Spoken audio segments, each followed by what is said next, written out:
दोस्तों बहुत बड़ी खबर सामने आ रही है। ईरान ने इजराइल की सबसे बड़ी ऑयल रिफाइनरी पर बहुत बड़ा अटैक कर दिया है और उधर स्पेन ने भी अमेरिका के लिए अपने एयर स्पेस को बंद कर दिया है। लगातार ईरान अटैक कर रहा है और अब उसने सबसे बड़ी ऑयल रिफाइनरी पर अटैक किया और इधर अमेरिका का साथ भी अब स्पेन ने एक बार फिर से छोड़ दिया है। महिमा, क्या कुछ चल रहा है? मौजूदा वक्त में सबसे बड़ी खबर तो यही निकलकर सामने आ रही है कि हाइफा रिफाइनरी, जो कि इजराइल की सबसे बड़ी रिफाइनरी है, लगातार ईरान की मिसाइलों के निशाने पर थी और अब एक बार फिर यहां पर भयानक अटैक हुआ है, जिसकी तस्वीर सामने आ रही है। धुआं धुआं होते हुए ये रिफाइनरी दिखाई दे रही है और एक के बाद एक ऐसे ही बड़े बड़े अटैक बीते 2-4 दिनों से लगातार ईरान की तरफ से किए जा रहे हैं। और ईरान का यह भी दावा है कि मौजूदा वक्त में वो जिस तरीके से अपनी मिसाइलों की खेप लॉन्च कर रहा है, उनमें से 80% मिसाइल सक्सेसफुल हो रही है, यानी कि इजराइल का एयर डिफेंस सिस्टम अब लगभग काम करना बंद कर चुका है और वो ईरान की मिसाइलों को, ड्रोन्स को इंटरसेप्ट नहीं कर पा रहा है, जिस वजह से ही ये भयानक तबाही मौजूदा वक्त में मचती हुई दिखाई दे रही है। इससे पहले केमिकल फैक्ट्री पर हमला हुआ था और वहां भी इसी तरीके से धुआं निकलता हुआ दिखाई दिया था। बहुत देर तक उसे भी, वहां की भी आग बुझाने में बहुत बड़ा टाइम लगा था और अब यहां पर भी हाइफा रिफाइनरी में भी जिस तरीके से हमला हुआ है,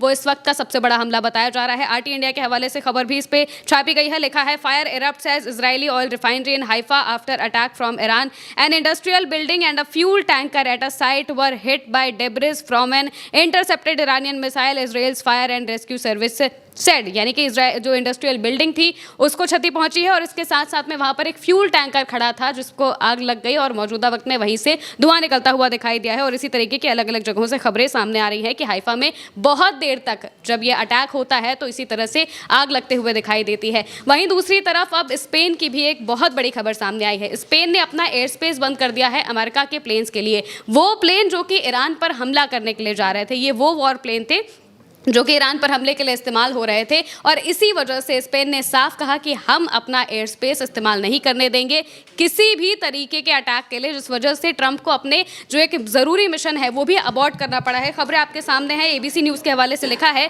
Spain says it has closed its air space to US planes involved in the Iran war. यानी कि अमेरिका के वो प्लेन जो कि ईरान जंग में शामिल थे, उन प्लेन्स के लिए अपना एयर स्पेस स्पेन ने बंद कर दिया है। रियूटर्स के हवाले से भी यही लिखा गया है, Spain closes air space to US planes involved in Iran war, defence minister says. यानी कि स्पेन के डिफेंस मिनिस्टर ने इसको लेकर बयान दिया है। क्रैडल के हवाले से इसको लेकर जो रिपोर्ट है वो भी सामने आई है और उसमें बताया गया है कि स्पेन की जो डिफेंस मिनिस्टर हैं, उन्होंने इस पर बयान दिया है और कहा है कि Spain has blocked US military aircraft involved in attack on Iran from using its air space, expanding an earlier decision to deny access to jointly operate military bases. यानी कि सीधे उन्होंने कहा है कि हम अपने एयर स्पेस का इस्तेमाल नहीं करने देंगे किसी भी तरीके का अटैक के लिए। इसको लेकर जो हिंदी में बातें कही गई है वो भी हम आपको बता देते हैं कि आखिर पूरी बात क्या है। लिखा है, स्पेन ने ईरान पर हमलों में शामिल अमेरिकी सैन्य विमानों को अपने हवाई क्षेत्र का इस्तेमाल करने से रोक दिया है। ये फैसला पहले लिए गए उस निर्णय का विस्तार है जिसमें संयुक्त रूप से संचालित सैन्य ठिकानों तक पहुंच देने से इनकार कर दिया गया था। रक्षा मंत्री मार्गरीटा रोबल्स ने कहा है कि Madrid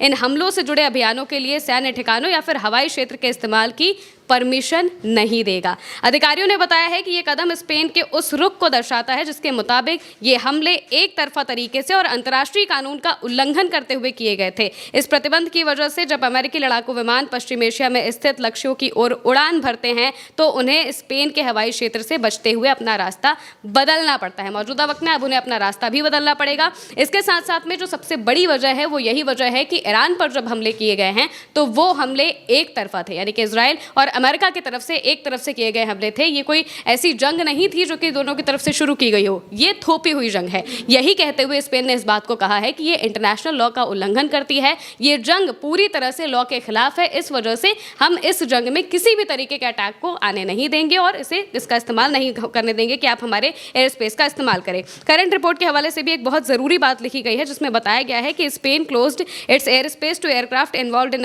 Iran war and barred use of its Rota and Moron air bases for related combat और refueling flight। यानी कि उन्होंने इसके लिए भी मना कर दिया है कि उनके जो एयर बेसिस हैं, रोटा और मोरोन, ये दो एयर बेसिस हैं जो कि स्पेन के हैं, जहां पर अमेरिका के जो एयरक्राफ्ट है वो अपना रिफ्यूलिंग करा सकते थे। उसके लिए भी उन्होंने साफ कह दिया है कि अब आप यहां पर रिफ्यूलिंग भी नहीं कर सकते और किसी भी तरीके का कॉम्बैट का जो काम है वो हम अपने क्षेत्र से आपको नहीं करने देंगे। साथ ही साथ एक और जो बात इसमें बताई गई है वो ये बताई गई है कि the move led to Washington to drop plans to deploy B-52 and B-1 bombers to Moron after consulting Madrid, यानी कि जो स्पेन की राजधानी है मैड्रिड, वहाँ पर बातचीत करने के बाद अमेरिका को अपने प्लान को ड्रॉप करना पड़ा है। वो वहाँ पर प्लान के जरिए स्पेन के एयर बेसिस पर अपने जो B-52 बॉम्बर प्लेन्स हैं और B-1 बॉम्बर प्लेन है इसे वहाँ पर रखने वाले थे, लेकिन स्पेन ने साफ मना कर दिया, जिस वजह से अब वो वहाँ पर अपने प्लेन्स को डिप्लॉय नहीं कर पाएंगे, जो कि बहुत बड़ी बात है कि स्पेन लगातार इस जंग में ईरान के साथ दिखाई दे रहा है और इजराइल और अमेरिका के खिलाफ एक के बाद एक उनके जो प्रधानमंत्री है पेड्रो सांचेज वो बयान देते आए हैं। उन्होंने बीते दिनों भी लगातार बयान दिया था और साफ तौर से कहा था कि इजराइल और अमेरिका ये जो कुछ भी कर रहे हैं वो सरासर गलत है। और वो सवाल भी पूछ रहे थे कि आप अगर ईरान में महिलाओं की आज़ादी के लिए लड़ रहे हैं तो आप उनके बच्चों के स्कूल पर हमला क्यों कर रहे हैं, उन्हीं बच्चियों के स्कूल पर आप हमला कर रहे हैं, ये किस तरीके की बात होती है, या ये किस तरीके की आप आज़ादी दिलाने की बात कर रहे हैं। साथ ही साथ उन्होंने ये भी कहा था कि भाई 1 महीना हो गया है आपको इस जंग को छेड़े हुए, क्या आपको हासिल हो गया, क्या आपके ऑब्जेक्टिव थे जो पूरे हो गए। किसी को कोई ऑब्जेक्टिव ना इजराइल की तरफ से ना अमेरिका की तरफ से बताया गया था, बस चुपचाप ईरान पर हमला करके ये जंग थोप दी गई थी और इसी वजह से कोई भी देश मौजूदा वक्त में अमेरिका और इजराइल के साथ नहीं आ रहा है। डोनाल्ड ट्रंप नाटो को बार बार धमकियां भी दे रहे हैं, लेकिन फिर भी वो देश आगे नहीं आ रहे हैं और साफ कह रहे हैं कि हम इस जंग में नहीं उतरेंगे, क्योंकि ये जंग साफ तौर से ईरान पर थोपी गई जंग है। वो देश भी ये बात बहुत अच्छे से जानते हैं कि अगर वो ईरान की इस जंग में कूदेंगे तो जाहिर सी बात है कि वो ईरान से अपनी दुश्मनी मोल लेंगे और मौजूदा वक्त में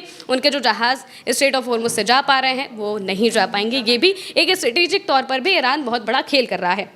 अब एक और सबसे बड़ी खबर ये भी आती है कि इजराइल में जो इजराइल के प्रधानमंत्री हैं और इस जंग के खिलाफ भयंकर प्रदर्शन भी होते हैं, जिसकी भी तस्वीरें सामने आई हैं। इस तस्वीरों को देखिए, लिखा है Israeli police and Knesset guards violently clash with protester at the Knesset entrance over the recent passage of the budget, यानी कि बजट सत्र चल रहा था इजराइल की संसद में जिसे नेसेट कहा जाता है। वहाँ पर भयानक तरीके से प्रदर्शन होते हैं सरकार के खिलाफ और इससे एक दिन पहले एंटी वॉर प्रोटेस्ट भी इजराइल के अंदर होते हैं, जो कि इस जंग के खिलाफ होते हैं। लगातार इजराइल में अब प्रोटेस्ट छिड़ने लगे हैं, विरोध छिड़ने लगा है। अपनी ही सरकार के खिलाफ जो लोग हैं वो विरोध कर रहे हैं और इस बात को कह रहे हैं कि इस जंग को नहीं होना चाहिए, क्योंकि इजराइल को बहुत बड़ा नुकसान मौजूदा वक्त में इस जंग में हो रहा है। भयंकर तरीके से ईरान की जो मिसाइलें हैं वो वहाँ पर गिर रही हैं और इंटरसेप्शन नहीं हो पा रहा है। इंटरसेप्शन अगर होता भी है तो भी डेब्रिस की वजह से बहुत बड़ा वहाँ पर डिस्ट्रक्शन हो रहा है, क्योंकि अब ईरान ने अपनी मिसाइलों की संख्या तो कम कर दी है लेकिन वॉरहेड्स बढ़ा दिए हैं। पहले मिसाइलें ज़्यादा जा रही थी, वॉरहेड्स कम थे, लेकिन अब मिसाइलें जा रही हैं, ड्रोन्स जा रहे हैं, लेकिन वॉरहेड्स जा रहे हैं 2-2 हज़ार किलो के वॉरहेड्स। जिसका सीधा सा मतलब ये है कि इतनी बड़ी संख्या में जब एक जगह पर ये जाकर गिरते हैं तो बहुत बड़ी तबाही मचाते हैं और इसी वजह से इजराइल में बहुत सी जगहें मौजूदा वक्त में खंडहर हो चुकी हैं। एक के बाद एक जो तस्वीरें इजराइल से सामने आ रही हैं, बहुत बड़े लेवल पे सेंसरशिप भी वहाँ पर है, जिस वजह से तस्वीरें नहीं भी आ पा रही हैं। और तो और इजराइल कभी भी अपने असल आंकड़े नहीं बताता है कि वहाँ पर कितनी तबाही हुई, कितने लोगों की जान गई, लेकिन तस्वीरें जो सामने आती हैं वो बहुत कुछ बता देती हैं। इजराइल में संसद के बीच में वहाँ पर जब संसद का सत्र चल रहा था उस बीच मिसाइल अटैक होता है तो जितने भी सांसद वहाँ पर मौजूद होते हैं, नेता मौजूद होते हैं, उन्हें भागकर बंकरों में छिपना पड़ता है, जिसका भी बाकायदा वीडियो सामने आया था और यही बता रहा है कि ईरान लगातार एक के बाद एक अटैक कर रहा है, मिसाइलें दाग रहा है। और इस बीच डोनाल्ड ट्रंप वापस से अपने धमकी भरे अंदाज में भी वापस आ चुके हैं। डोनाल्ड ट्रंप का वापस से एक ट्वीट आया है जिसमें उन्होंने कहा है कि अगर ईरान स्ट्रेट ऑफ हॉर्मुज़ को नहीं खोलेगा तो वो उनके पावर प्लांट्स पर हमला करेंगे, वो उनके डिसैलिनेशन प्लांट पर हमला करेंगे। खर्ग आइलैंड का भी उन्होंने जिक्र किया है, उनका बयान पूरा हम आपको बता देते हैं। डोनाल्ड ट्रंप अपने पोस्ट पे लिखते हैं, ट्रुथ सोशल पर वो एक पोस्ट करते हैं और पोस्ट करते हुए लिखते हैं, संयुक्त राज्य अमेरिका एक नए और ज़्यादा समझदार शासन के साथ गंभीर बातचीत कर रहा है ताकि ईरान में हमारे सैन्य ऑपरेशंस खत्म किए जा सके। इसमें काफ़ी प्रगति हुई है, लेकिन अगर किसी भी वजह से जल्द ही कोई समझौता नहीं हो पाता है, हालांकि इसकी पूरी संभावना है कि समझौता हो जाएगा, और अगर हॉर्मुज़ स्ट्रेट तुरंत व्यापार के लिए नहीं खुलता है तो हम ईरान में अपने इस प्यारे प्रवास को इस तरह ख़त्म करेंगे कि उनके सभी बिजली पैदा करने वाले प्लांट, तेल के कुएं और खर्ग द्वीप को बम से उड़ाकर पूरी तरह से तबाह कर देंगे, जिन्हें हमने जानबूझकर अभी तक हाथ नहीं लगाया है। ये हमारे उन कई सैनिकों और अन्य लोगों की मौत का बदला होगा जिन्हें ईरान ने पुराने शासन के 47 साल के आतंकी राज के दौरान बेरहमी से मार डाला था। ये बात वो लिखते हैं। उन्होंने जो बातें कही हैं उसका सीधा सा मतलब ये है कि वो पावर प्लांट्स पर हमला करेंगे, डिसैलिनेशन प्लांट पर हमला करेंगे, थर्ग आइलैंड में मौजूद जगहों पर हमला करेंगे और तेल के कुओं पर हमला करेंगे। इन सभी जगहों पर हमला करना, ऐसी जगहें जो कि सीधे तौर पर जनता से कनेक्टेड होती हैं या फिर उनकी लाइफ को अफेक्ट करेगी, इन सब जगहों पर हमला करना वॉर क्राइम्स के अंदर आता है। लेकिन फिर भी ट्रंप खुलेआम इस बात को कह रहे हैं कि वो इन सब जगहों पर हमला करेंगे। इससे पहले भी जब ट्रंप ने ऐसी ही धमकी दी थी, कहा था कि हम 48 घंटे के अंदर इनके पावर प्लांट्स उड़ा देंगे, उस वक्त जब ईरान का बयान सामने आया था तो ट्रंप को पीछे हटना पड़ा था, क्योंकि ईरान ने साफ तौर से कहा था कि ठीक है, आप हमारे पावर प्लांट पर हमला करेंगे तो ठीक है, हम पूरे मिडिल ईस्ट में अंधेरा कर देंगे। मौजूदा वक्त में जो कुवैत है, बहरीन है, कतर है, सऊदी अरेबिया है, इन सब जगहों पर लगातार हमले हो रहे हैं और ये हमले इसी वजह से हो रहे हैं क्योंकि ये जो देश हैं ये अमेरिका के साथ है और अमेरिका के सैनिक लगातार यहाँ पर पहुँच रहे हैं, क्योंकि अमेरिका अपने जो सैनिकों की संख्या यहाँ पर बढ़ा रहा है ताकि जो ज़मीनी ऑपरेशंस है, ग्राउंड ऑपरेशंस है, उसे भी शुरू किया जा सके। लेकिन अब वापस से ट्रंप अपने धमकी भरे अंदाज में आ चुके हैं। हालांकि वो जाने जाते हैं अपने पलटी मारने के वाले अंदाज के लिए, तो अब ये देखना होगा कि वो अब ये पावर प्लांट पर हमला करेंगे, नहीं करेंगे, या फिर सीज फायर का टाइम बढ़ाएं। हाँ, या फिर वो वापस से अपने सीज फायर का टाइम बढ़ाते रहेंगे, क्योंकि मौजूदा वक्त में ईरान का अभी जवाब आना बाकी है। ईरान ने पिछली बार भी ऐसा ही जवाब दिया था कि ठीक है, आपको हमला करना है कर लीजिए,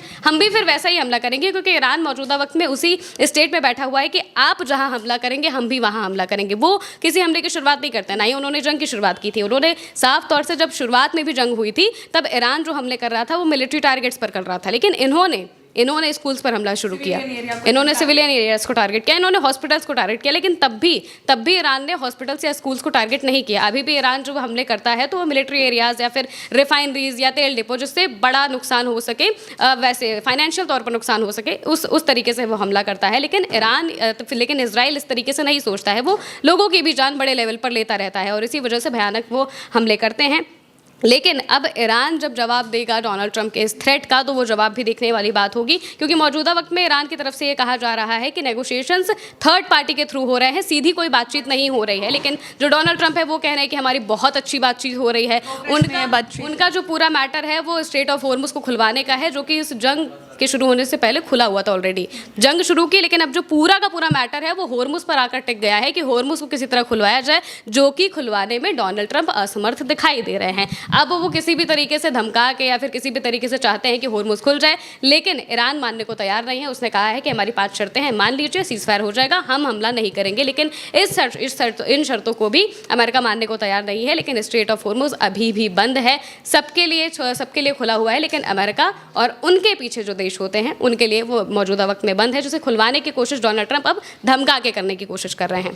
कुल मिलाकर दोस्तों, ईरान के इस अटैक के बाद अमेरिका और इजराइल बुरी तरह फंस चुके हैं, क्योंकि ईरान लगातार ऐसी जगहों को टारगेट कर रहा है जिसको इजराइल का और अमेरिका दोनों का ही एयर डिफेंस रोक नहीं पा रहा है। और इसी वजह से ट्रंप इतना बौखला चुके हैं कि एक बार उन्होंने फिर से ये धमकी दे दी है ईरान को कि आपको स्ट्रेट ऑफ हॉर्मुज खोलना ही पड़ेगा, वरना हम आपके पावर प्लांट पर अटैक करेंगे। लेकिन ईरान की ओर से भी अब तक इसको लेकर कोई जवाब नहीं आया। ईरान पहले ही कह चुका है कि उनकी कोई बातचीत नहीं हो रही है और वो अटैक इसी तरीके से करते रहेंगे। फिलहाल दोस्तों, मेरे साथ इस चर्चा में इतना ही। आप देखते रहिए उल्टे चश्मा यूसी। शुक्रिया।